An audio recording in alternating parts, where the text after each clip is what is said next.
maintaining that panting pattern. If you feel like you've got a grip on this, you can keep your mouth closed and breathe through your nose. If you make some weird noises, don't worry. I always sound like my grandpa coughing at some point doing this, so don't feel like you're the only one if things are getting weird over there for you. We're going to do breath of fire. Our eyes are going to be closed. Our focus is going to be, you guessed it, through the third eye. And then at some point, we'll raise our hands into Ego Eradicator. At the end, we'll retain our breath, engage root lock a little bit harder, feeling that like extra push up through our third eye, and then lowering our hands down, envisioning. I like to envision a ray, a circle, like I'm sitting inside of a sunshine. So whatever your visualization might be, it might be a rainbow, it might be a pokeball, whatever you feel cool doing and resonates with you, go for it, my love. And I tell you all of that now because I will probably be out of breath by the time we get there. So bear with me here, stick with it. We're going to close our practice after this. It's our final push. Let's generate some euphoria. Let's step into our pure potential and let's really commit to this breath of fire. So if you just want to start with your hands in chin mudra, connecting your pointer finger with your thumb finger, the other three extended on top of our thighs. Taking a deep breath, engaging root lock here, and beginning with that breath.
Lifting our hands into Ego Eradicator.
keep going for a little bit longer here.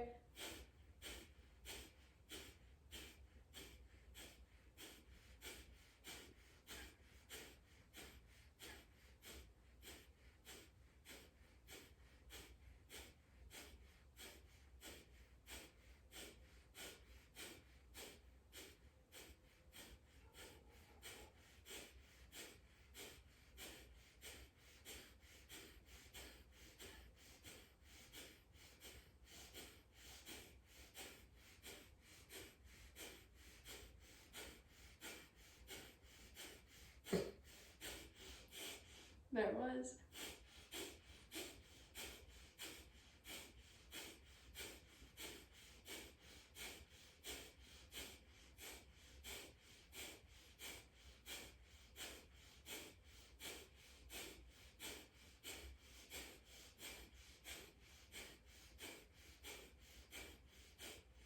Holding our breath at the top.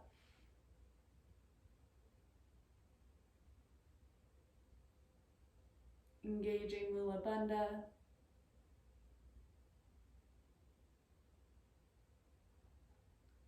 And exhaling to envision that circle around us.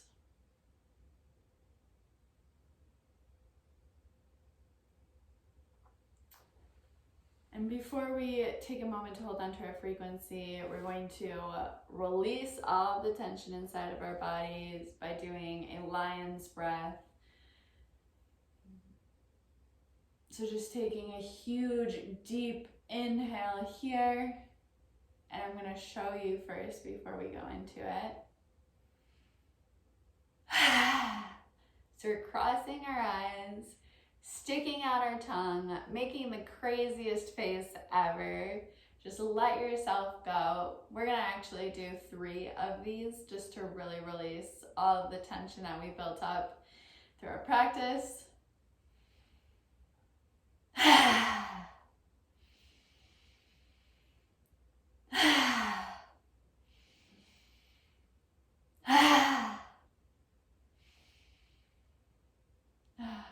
And then coming back into our bodies and noticing that energy we just created in our field, in our auras.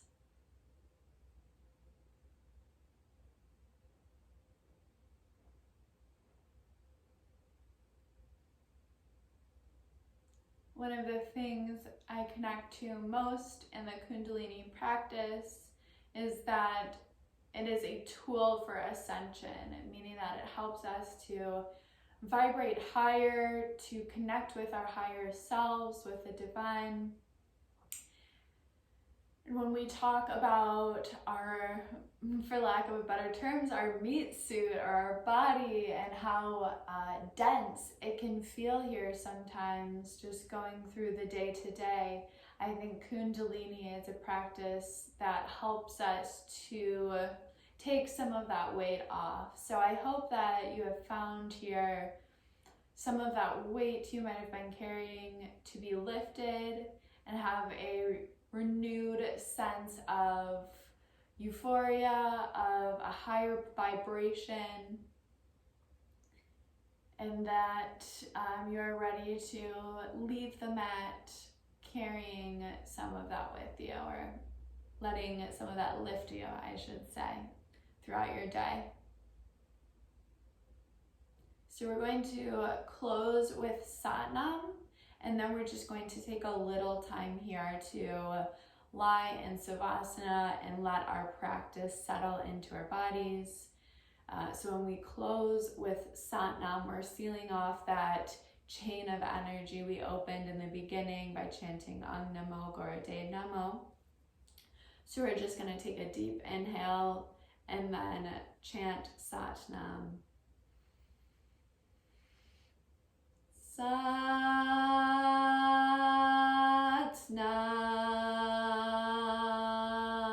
Satnam. Thank you so much for practicing with me. And if you would like to continue this experimental energy. Yogi Bhajan recommends that you take a freezing cold shower in the morning or after your Kundalini practice, because if you get over that fear, that resistance of getting into really cold water, you can do anything throughout your day. So I always think that's an interesting way to continue your practice when you're not on your mat. So coming into Savasana and letting all of the work you did integrate into your body, settle, come back down to earth before we part and say goodbye. If you like this video, please remember to comment, to like, to subscribe to the channel, or follow me and stay connected on Instagram. You can find me at yoga.mend or on Facebook.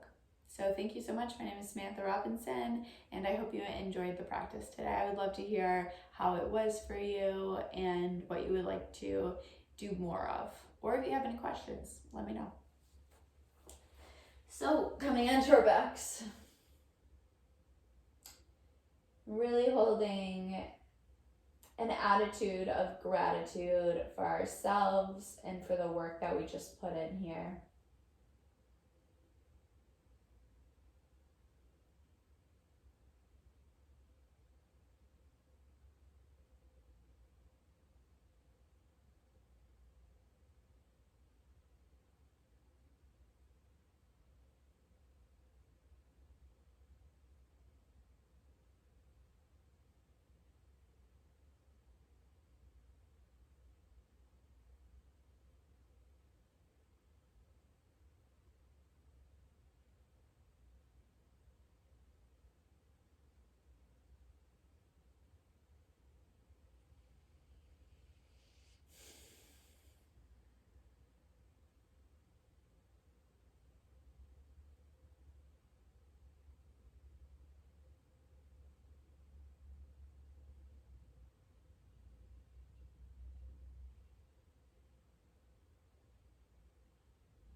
Starting to wiggle our fingers and our toes. If you're ready to come out of Savasana, if not, feel free to just stay where you are and get up when you're nice and ready. Maybe rolling out the wrists,